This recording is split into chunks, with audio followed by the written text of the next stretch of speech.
दोस्तों, हाल ही में अमेरिका भारत को कोरोना वैक्सीन मैन्युफैक्चर करने के लिए जो भी ज़रूरी रॉ मटेरियल्स हैं, वो देने को तैयार हो गया है, जो कि यूएस ने एम्बार्गो लगा के डिफेंस प्रोडक्शन एक्ट 1950 लगा के रोक दिया था।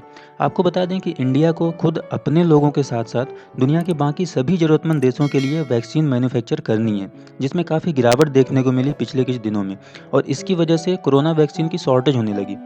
इसका मेन रीज़न था यूएस द्वारा वैक्सीन मैन्युफैक्चर करने के लिए ज़रूरी रॉ मटेरियल्स के एक्सपोर्ट पे रोक लगाना, जिसके लिए यूएस ने एक बहुत ही गैर जिम्मेदाराना और सेल्फिश रीज़न भी दिया, जो कि एक सुपर पावर को सूट नहीं करता है। यूएस का कहना था कि वो सबसे पहले अमेरिकन्स को बचाएंगे, उसके बाद दूसरों के बारे में सोचेंगे। अब यहाँ पे एंट्री होती है हमारे एनएसए अजीत डोभाल जी की, और उनकी नेगोशिएशन स्किल्स की बदौलत अब अमेरिका जरूरी रॉ मटेरियल देने को तैयार हो गया है। तो दोस्तों, यहाँ पे 3 मेन रीजंस थे, जिनके बेसिस पे अजीत डोभाल जी ने यूएस से नेगोशिएशंस कर उनसे अपनी बात मनवाई। पहला रीज़न कि इंडियंस में एंटी यूएस सेंटीमेंट बहुत तेज़ी से बढ़ रहा था।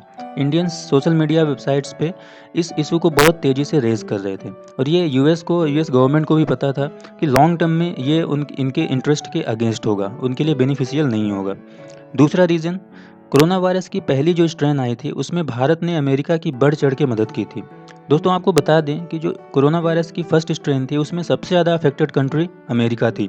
सबसे ज़्यादा डेथ अमेरिका में हो रही थी। तो यहाँ पे इंडिया ने हर ज़रूरी चीज़ें, हर ज़रूरी मेडिसिन्स जैसे कि हाइड्रोक्सीक्लोरोक्विन, पैरासीटामोल अमेरिका को सप्लाई की। थर्ड जो रीज़न है कि जिस तरीके से इंडियन वैक्सीन मैन्युफैक्चरिंग सेक्टर या इंडस्ट्री कुछ रॉ मटेरियल्स के लिए अमेरिकन कंपनी पे डिपेंड करती हैं, उसी तरीके से अमेरिकन वैक्सीन मैन्युफैक्चरिंग सेक्टर या कंपनीज़ कुछ इंपॉर्टेंट इंग्रेडिएंट्स के लिए इंडियन कंपनी पे या इंडिया पे निर्भर करती हैं।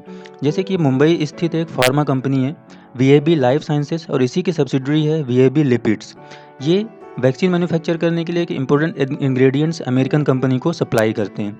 तो दोस्तों, ये 3 मेन रीजंस थे, जिनके बेसिस पे अजीत डोभाल जी ने नेगोशिएशंस किया और अमेरिका को झुकाया भारत की बात मानने के लिए। ऐसे ही रोचक जानकारियों के लिए जुड़े रहिए हमसे, सब्सक्राइब करिए हमारा यूट्यूब चैनल। जय हिंद।